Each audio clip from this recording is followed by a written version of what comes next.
তো ভাই আমি আসলে একজন ছোটোখাটো টেকনিশিয়ান। আমি মোবাইলের সার্ভিসিংয়ের কাজগুলো করি।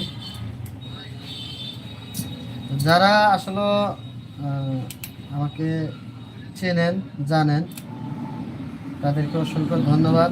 আসবেন, আপনাদের দাওয়াত রইল।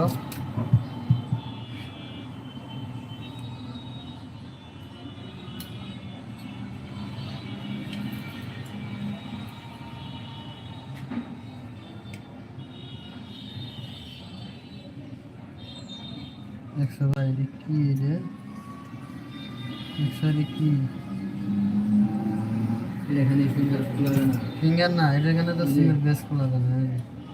দেখছো দেখি যোগ করা কি কেউ দেখি সিম বেস। মা গো মা, দেখছো কাভার দিছে না।